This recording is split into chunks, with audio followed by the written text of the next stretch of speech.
Everyone, this is Muskan and welcome back to my channel The Sake of Medicine. So in today's video we are going to talk about rheumatic fever and rheumatic heart disease that is concerned with the pathology part. Okay, so let's get started.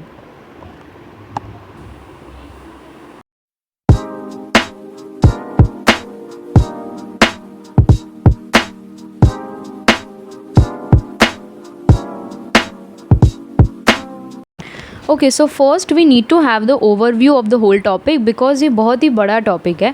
So first तो हम इसका define की अभी बात करेंगे और उसके बाद जो मेन पॉइंट्स रहेंगे वो इंसिडेंस है, इटियोपैथोजेनेसिस है, मॉर्फोलॉजिकल फीचर्स. मॉर्फोलॉजिकल फीचर्स काफ़ी ज़्यादा इंपॉर्टेंट है जिसको हम दो पार्ट्स में पढ़ेंगे, एक जो कार्डियक लीजन्स है और एक एक्स्ट्रा कार्डियक लीजन्स है. ठीक है, अगेन कार्डियक लीजन्स में दो पार्ट्स रहेंगे, Aschoff nodules and rheumatic pancarditis. Okay, so यहाँ अपना मॉर्फोलॉजिकल फीचर्स कंप्लीट हुआ and then we will go to the clinical features, then उसका diagnosis and what are the major causes in death. Okay, so अब अपने पहले define कर लेते हैं, राइट.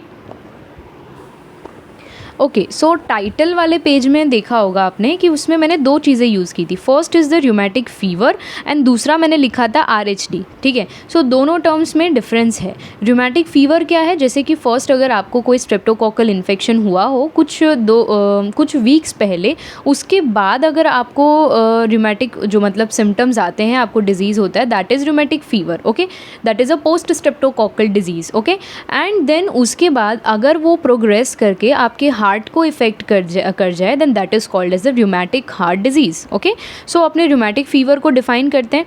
तो rheumatic fever is a systemic, मतलब कि वो पूरी सिस्टम को अफेक्ट करता है. पोस्ट स्ट्रेप्टोकोकल मतलब कि that occurs after a streptococcal infection. Non suppurative यानी कि यहाँ पर कोई टाइप का सपरेशन प्रेजेंट नहीं होता है. ये टर्म हमने क्यों यहाँ पर मेंशन किया, बिकॉज स्ट्रेप्टोकोकल बैक्टीरिया है, ऑब्वियसली उस टाइम पर सपरेशन एक सिम्टम रहता है जहाँ पर भी वो अफेक्ट करता है, right. So it is a non suppurative. Inflammatory disease, अब यहाँ पर हम स्टडी करेंगे, एंडोकार्डाइटिस होगा, वल्व्यूलाइटिस होगा, पेरिकार्डाइटिस होगा, मायोकार्डाइटिस होगा. So that is an inflammatory disease.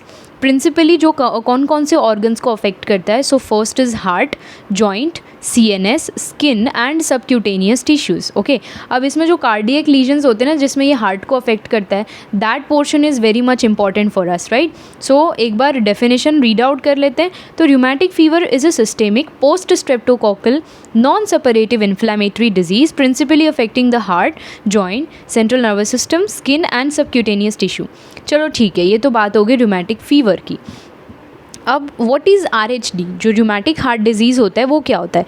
अब यही रूमेटिक फीवर जो है रिकरेंट बार बार आपको हो रहा है, वो एक क्रॉनिक स्टेज में चला गया है. जो हमारी हार्ट की लेयर्स है, 3 लेयर्स होती है ना, एंडोकार्डियम, बीच में मायोकार्डियम और सबसे बाहर पेरिकार्डियम, वो तीनों लेयर्स को बार बार वो अफेक्ट कर रही हो, दैट इज़ हम पानकार्डाइटिस उसे बोलते हैं, और जिसकी वजह से काफ़ी सारे कार्डियक कॉम्प्लिकेशंस आ जाते हैं. सो उस स्टेज को हम बोलते हैं rheumatic heart disease. Okay, rheumatic heart disease क्या है, रूमेटिक फीवर का क्रॉनिक फेज़ है वो, जो कि हार्ट को प्रिंसिपली अफेक्ट करता है. परफेक्ट. अब एक छोटा सा डिक्टम मतलब कि एक स्टेटमेंट जो है विलियम बॉयड सर ने दिया था कि जो रूमेटिक फीवर है ना, जो रूमेटिज़म है वो जॉइंट को लिक करता है बट पूरे के पूरे हार्ट को खा जाता है. So the statement is like कि rheumatism licks the joint but bites the whole heart.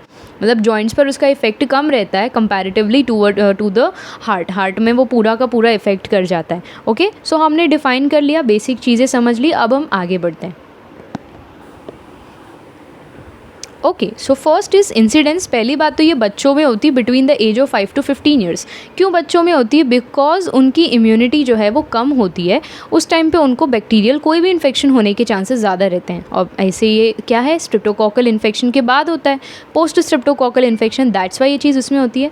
दूसरी चीज़ की कोई सोशियो इकोनॉमिक स्टेटस यानी कि जो पुअर लिविंग सोसाइटीज़ होती हैं वहाँ पर ये चीज़ ज़्यादा होती है, बिकॉज वहाँ पर क्राउडेड एरियाज़ होते हैं, तो वहाँ पर बैक्टीरियल इन्फेक्शन का ट्रांसमिशन काफ़ी अच्छे से हो जाता है. इन्फेक्शन जो है वो काफ़ी अच्छे से स्प्रेड हो जाता है.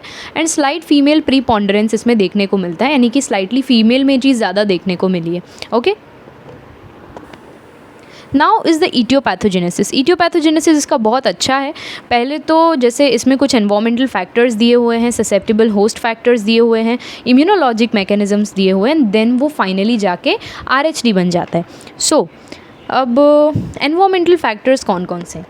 बिफोर स्टार्टिंग ऑल दिस, तो एक मेन पॉइंट याद रखना कि कोई अगर पूछे कि what is the causative organism of rheumatic fever और RHD, so you have to say कि कॉजेटिव ऑर्गेनिज्म कौन सा है. अगर तुम खाली स्ट्रेप्टोकॉकस कहोगे तो no, you need to be detail, right. So what will be your answer? Your answer will be beta hemolytic streptococci, और उसमें भी कौन सा, group A of Lancefield. Okay, so you need to highlight this point in your textbook, या तो अपने notebook में कहीं लिख लो. This is a very important thing कि कौन सा पॉजिटिव ऑर्गेनिज्म होता है. तो beta hemolytic streptococci of the Lancefield group A. Okay, and ये जो स्ट्रेप्टोकॉकस है ना, वो हमारे फेरिंग्स को या फिर व्हाट वी कैन पर्टिकुलरली से कि हमारे अपर रेस्पिरेटरी ट्रैक्ट को ज़्यादा अफेक्ट करता है. ओके, सो ये एक लाइन इंट्रोडक्टरी बहुत इंपॉर्टेंट है, मैंने कह दी. अब हम आते हैं इसकी इटियोपैथोजेनेसिस में कि व्हाट आर द कॉजेज़, हमें क्यों ये होता है. तो first thing is environmental factors. पहला ही पॉइंट लिखा है overcrowding. As I said, incidents में ओवर क्राउडिंग की वजह से वहाँ पर इन्फेक्शन का ट्रांसमिशन काफ़ी ज़्यादा होता है. ओके, अनहाइजीनिक कंडीशंस हैं, उसमें भी ये चीज़ ज़्यादा होती है. माल न्यूट्रिशन है पेशेंट को या पर्सन को, तो उसके पास इनफ इम्यूनिटी नहीं है, इनफ एनर्जी नहीं है. नाउ द थिंग इज़ कि जैसे अगर आपको कोई स्ट्रेप्टोकॉकस इन्फेक्शन हुआ है, अब वो इन्फेक्शन ठीक हो गया, लेकिन उसके 2 से 3 वीक्स के बाद में तुम्हें ये सारे रूमेटिक फ़ीवर के सिम्टम्स आने स्टार्ट हो जाते हैं. So that is the thing कि स्ट्रेप्टोकॉकल इन्फेक्शन के 2 से 3 वीक्स के बाद रूमेटिक फ़ीवर आना स्टार्ट होता है. ओके, अब एंटीबायोटिक्स जो है काफ़ी मतलब इसके इंसिडेंस को कम कर चुकी है, but that is a whole different secondary thing. अभी हम इटियोलॉजी की बात करें. ओके, सो हमने एनवायरमेंटल फैक्टर्स की बात कर ली. अब आता है ससेप्टेबल होस्ट, मतलब ये किस पर्सन में अटैक कर सकता है, कौन से होस्ट को या कौन सा पर्सन जो है वो ससेप्टेबल है. सो पहला पॉइंट लिखा है फैमिली हिस्ट्री. किसी पर्सन को फैमिली हिस्ट्री रही होगी तो ये चीज़ हो सकती है. अकरेंस इन ट्विंस, जो मोनोजाइगोटिक ट्विंस है उसमें ये चीज़ आइडेंटिकल ट्विंस में हो सकती है. जेनेटिक ससेप्टेबिलिटी, जेनेटिक ससेप्टेबिलिटी सिर्फ याद रखो तो भी चलेगा. And if you want to go in detail तो मैं बता दूं कि जो पर्सन का बी सेल है उसके ऊपर एलो एंटीजेंस प्रेजेंट होते हैं D8 से लेके 17. अगर वो किसी पर्सन में प्रेजेंट है, मतलब कि उसके जो फर्स्ट डिग्री रिलेटिव है, समझो मम्मी है, पापा है या भाई है, सगा खुद का भाई है, बहन है, तो उसमें से वो अपना एक ससेप्टेबिलिटी फैक्टर लेके आया है और उसको रूमेटिक फीवर होने के चांसेस है. ओके, सो ये 2 फैक्टर्स की वजह से स्ट्रेप्टोकॉकल इन्फेक्शन हुआ, उसको समझो पहला अटैक हुआ. अब वो अटैक चलो ठीक भी हो गया, लेकिन बार बार उसको रूमेटिक फीवर का अटैक अगर आता है तो आगे चल के वो क्रॉनिक फॉर्म में हार्ट को अफेक्ट करेगा. ठीक है, that is called as the rheumatic heart disease. Okay, अब एक कुछ इम्यूनोलॉजिकल मैकेनिज़म्स होते हैं. अगर माइक्रोबायोलॉजी में पढ़ा हो स्ट्रेप्टोकॉकाई के बारे में तो वो काफ़ी सारे टॉक्सिन्स रिलीज़ करता है. इम्यूनोलॉजिकल मैकेनिज़्म, और आई कैन से प्रूफ कि ये जो है ये चीज़ स्ट्रेप्टोकॉकल इन्फेक्शन के बाद होती है. सो कुछ उसके पॉइंट्स हैं. पहला तो क्या कि जो पेशेंट्स जिनको रूमेटिक फ़ीवर होता है, अगर उनके ब्लड में, उनके सीरम में देखें तो जो हमारे बीटा हेमोलिटिक स्ट्रेप्टोकोकाइस के जो टॉक्सिन्स होते हैं उसके अगेंस्ट जो है हमारे ब्लड में, हमारे नहीं मतलब जो पेशेंट है उसके ब्लड में एंटीबॉडी सर्कुलेट करने लगती है. तो कौन कौन से एंटीबॉडीज़ होती है? Anti streptolysin O and S. As we all know उसके टॉक्सिन, उसका ये टॉक्सिन है किसका? स्ट्रेप्टोकोकाई का. Streptolysin O and S, streptokinase, streptohyaluronidase, DNase, right. So इस सब के अगेंस्ट एंटीबॉडीज़ उस पर्सन के ब्लड में सर्कुलेट कर रही होती है.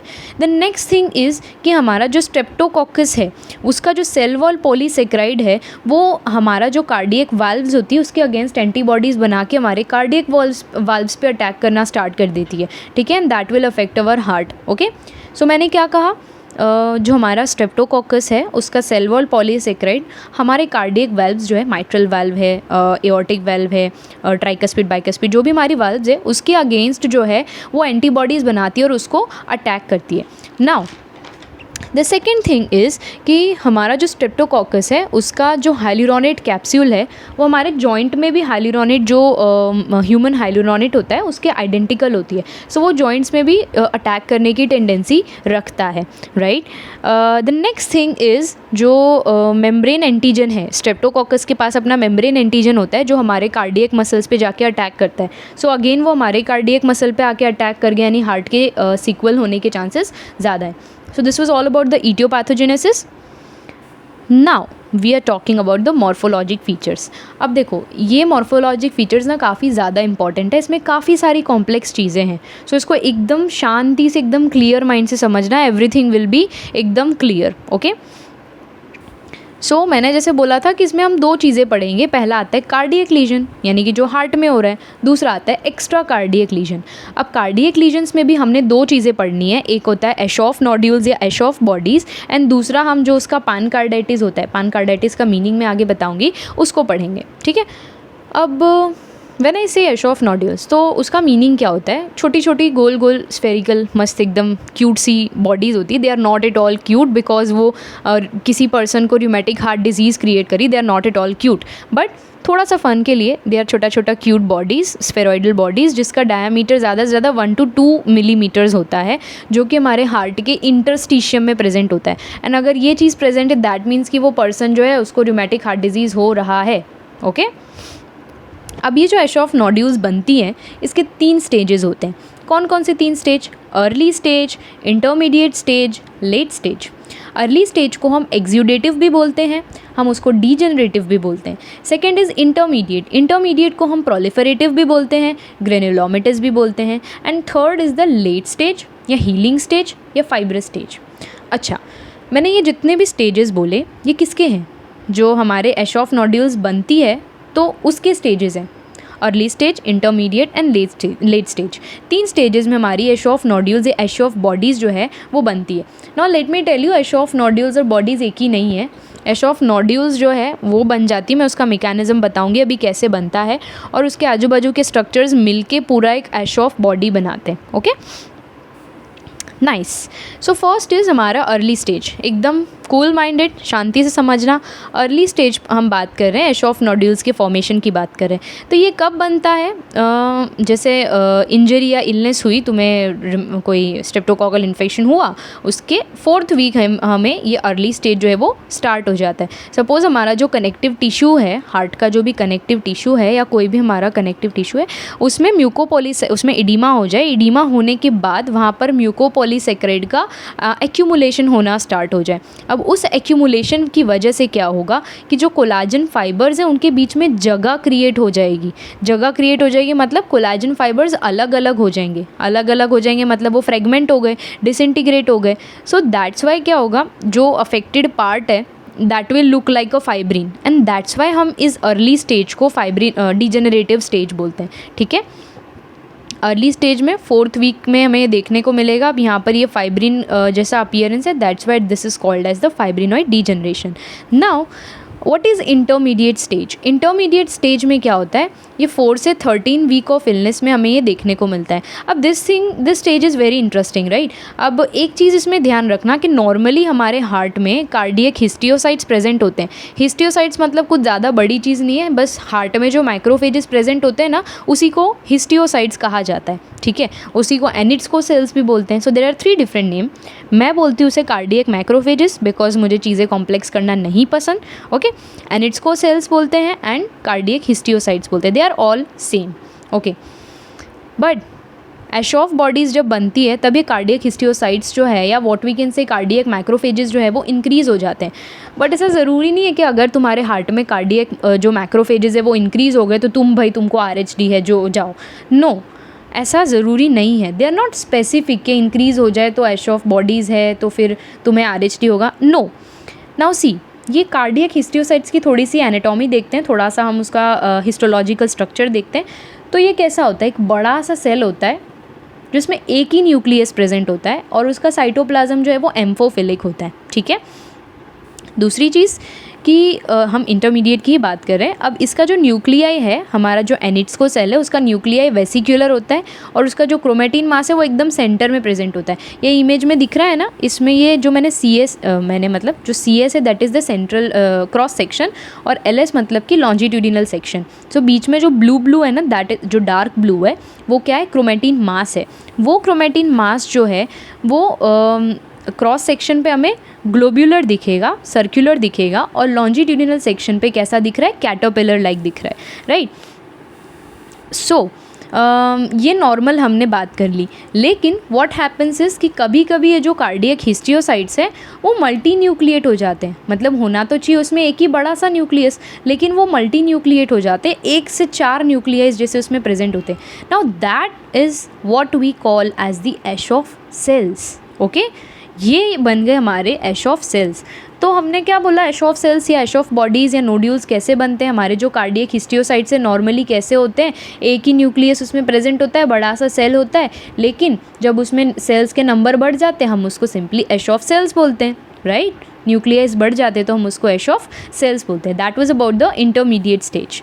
Now the last stage, the late stage, ये इलनेस के 12 से 16 वीक्स के बाद देखने को मिलता है। और जो हमारे हिस्टियोसाइट्स है, जो हमारे मैक्रोफेज है, बेचारे बहुत अच्छा जो काम करते हैं, वो स्पिंडल शेप हो जाते हैं, उनका साइटोप्लाज्म गायब हो जाता है, डिमिनिश हो जाता है, and nucleus will stain solidly. Okay, और काफ़ी ज़्यादा टाइम जब बीत जाता है, मतलब क्रॉनिक फेज़ में जब ये चीज़ होती है, तो एशॉफ बॉडीज़ जो है उसकी सेल्युलरिटी पूरी तरह से लूज़ हो जाती है और वो हार्डनिंग उसका हो जाता है, कैल्सिफिकेशन हो जाता है। क्यों? कोलाजन का डिपोजिशन होगा। Okay, so then it is replaced by small fibro collagenous scar with a little cellularity. Done. Okay, so अभी हमने एशॉफ नोड्यूल्स की बात की जिसमें 3 स्टेजेस थे, है ना, early stage, intermediate stage, late stage. Early stage में क्या था, डीजनरेशन हो रहा था, fibrinoid degeneration. Secondly intermediate stage में क्या हो रहा था, हमारे जो कार्डियक हिस्टियोसाइट्स थे उसको एक ही सेल, एक ही न्यूक्लियाई होना चाहिए था जो बड़ा हो गया। ओके, और उसमें काफ़ी सारे न्यूक्लियाइज आ गए, वो बन गया सेल, एशॉफ सेल बन गया। लेट स्टेज में हमने क्या देखा, लेट स्टेज में व्हाट वी सॉ कि वो कैल्सीफाई हो गए, क्रॉनिक स्टेज में चले गए, राइट। ओके, नाउ अब हम कार्डियक लीजन्स में हमारे सेकेंड पार्ट पे चलते हैं। हमने कर लिया एशॉफ बॉडीज़, अब आता है र्यूमेटिक पानकार्डाइटिस।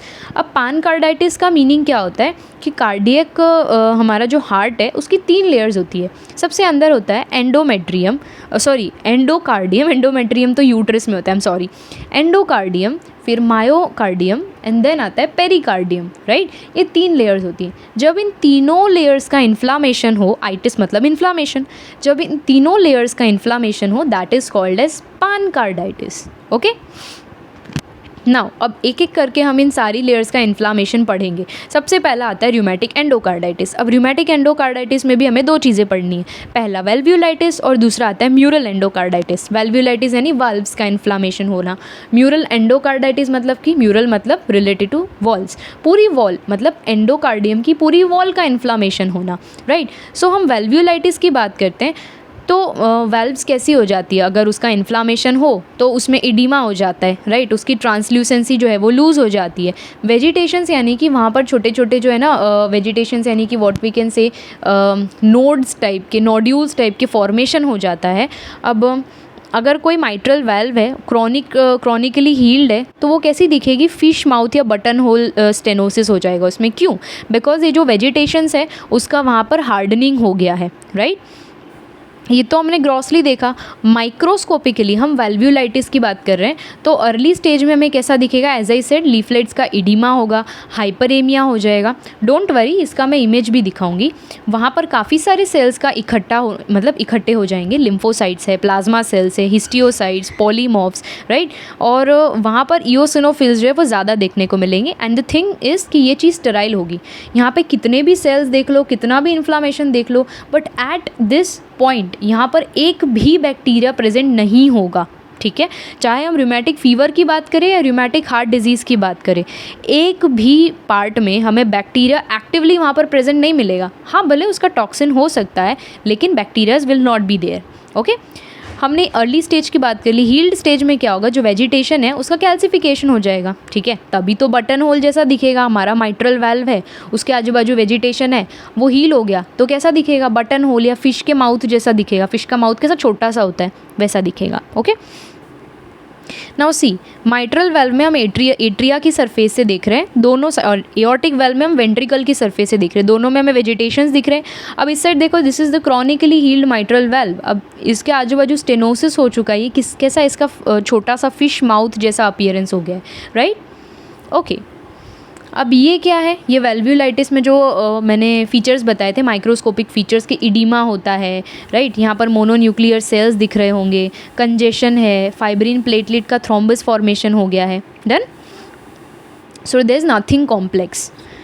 अब आता है rheumatic mural endocarditis. This is very much interesting because grossly इसमें क्या चीज़ देखने को मिलती है कि हमारा जो लेफ्ट एट्रियम है, ओके, इमेज अपने देखते हैं, हमारा ये जो लेफ्ट एट्रियम है, इसकी जो पोस्टीरियर वॉल है, हमारे लीफलेट के जस्ट ऊपर जो पोस्टीरियर वॉल है, वहाँ पर एक पैच प्रेजेंट होता है, उस पैच को मैककैलम्स पैच बोलते हैं। और ये किस चीज़ का फीचर है? This is the feature of rheumatic mural endocarditis, okay. Microscopically हमें क्या क्या देखने को मिलेगा? वेरी इजी, इडीमा दिखेगा, फाइब्रिनोइड चेंज दिखेगा, मतलब वहाँ पे जो हार्डनिंग हो जाता है वो, ठीक है, बहुत सारे एनिट्सको सेल दिखेंगे, plasma cell, macrophages and all that inflammatory cells, done. ये हमने देख लिया। अब जो हमने वेजिटेशन की बात किया या वेल्व्युलाइटिस का बात किया, तो सिर्फ माइट्रल वेल्व का जो इन्फ्लामेशन होता है, सो मोस्टली केसेस में वही होता है। The second most common is mitral plus aortic valve का इन्वॉल्वमेंट होना, and the rarest thing is tricuspid और पल्मोनरी वेल्व का इन्वॉल्वमेंट होना, okay. Now we will talk about the rheumatic myocarditis. What is rheumatic myocarditis? तो myocardium का inflammation होना because of any rheumatic causes, right. So grossly अब हम देखेंगे तो इसमें हमने 3 स्टेजेस हैं। 3 स्टेजेस में फर्स्ट स्टेज में क्या होगा कि सिंपल हमारा जो मायोकार्डियम है वो सॉफ्ट और फ्लैबी है, ठीक है। और जो इंटरमीडिएट स्टेज है उसमें जो हमारा वहाँ पे हमें छोटा छोटा नेक्रोसिस दिखेगा, फोकाई ऑफ नेक्रोसिस दिखेगा, एंड एकदम लास्ट के स्टेज में क्या होगा, हमें वहाँ पर एश ऑफ बॉडीज़ दिखने लगेगा, ठीक है। सो मायोकार्डाइटिस में हमने ग्रॉसली क्या चीज़ें देखी? अर्ली स्टेज में मायोकार्डियम एकदम सॉफ्ट और फ्लैबी होता है। इंटरमीडिएट स्टेज में इंटरस्टिशियल टिश्यू ऑफ मायोकार्ड, वहाँ पर क्या दिखेगा? छोटा सा फोकस ऑफ नेक्रोसिस दिखेगा। और लेटर स्टेजेस में एश ऑफ बॉडीज़ दिखेगा। ये हो गया ग्रॉसली। माइक्रोस्कोपिकली क्या दिखेगा? एज मतलब नॉर्मली चीज़ है, वहाँ पर एश ऑफ बॉडीज़ दिखेगी। अब एक चीज़ ये है कि अगर हम इंटरमीडिएट स्टेज में देखते हैं तो हमें एश ऑफ बॉडीज़ जो है वो काफ़ी ज़्यादा अच्छे से दिखाई देती है, ओके। और यहाँ पर कंडक्शन सिस्टम का डिरेंजमेंट हो जाता है बिकॉज ये सेकेंड लाइन पढ़ो, scattered throughout the interstitial tissues of myocardium and mostly seen in the IV septum. IV मतलब interventricular septum. If you know the anatomy very well, तो interventricular septum में क्या present होते हैं? Bundle of his, है ना, नीचे परकिंजे fibres present होते हैं। सो वहाँ पर जो है ना वो एक प्रॉब्लम क्रिएट करेगा, दैट्स वाई कंडक्शन सिस्टम में डिरेंजमेंट आ जाएगा, okay. Aschoff bodies as I said intermediate stage में ज़्यादा अच्छे से आइडेंटिफाई होगी।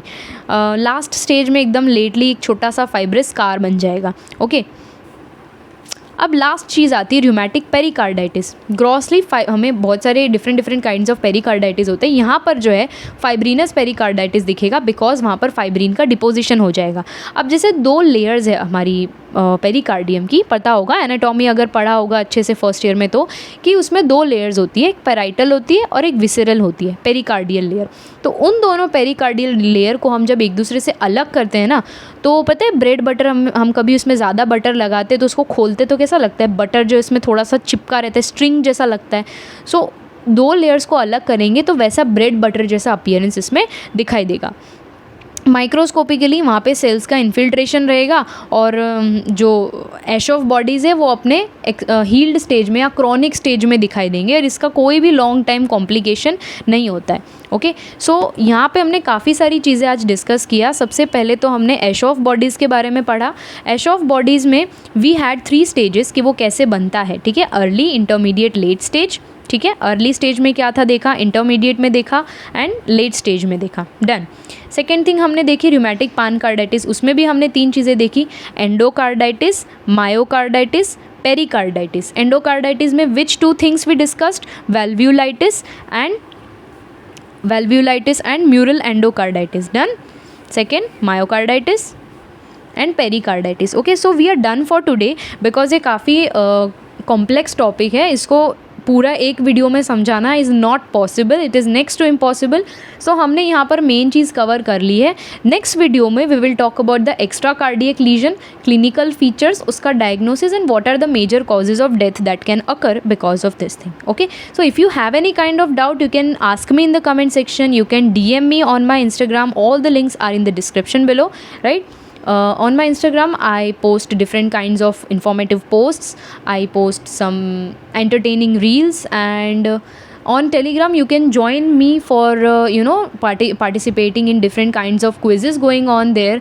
And yeah, if you have any kind of doubt, please let me know, I will solve all your doubts. And yeah, if you want to buy any kind of notes, you can DM me on my Instagram. The link is in the description, again I'm saying, okay? So and या the second thing I want to say is कि pathology की ना एक पूरी अच्छी सी playlist है, general pathology की भी है और सिस्टेमिक में हार्ट की हमारी चली रही है, रेस्पिरेटरी पैथोलॉजी की भी एक पूरी प्लेलिस्ट है, उसकी भी लिंक नीचे डिस्क्रिप्शन में मिल जाएगी. So please check that out and please subscribe if you haven't yet. So thank you.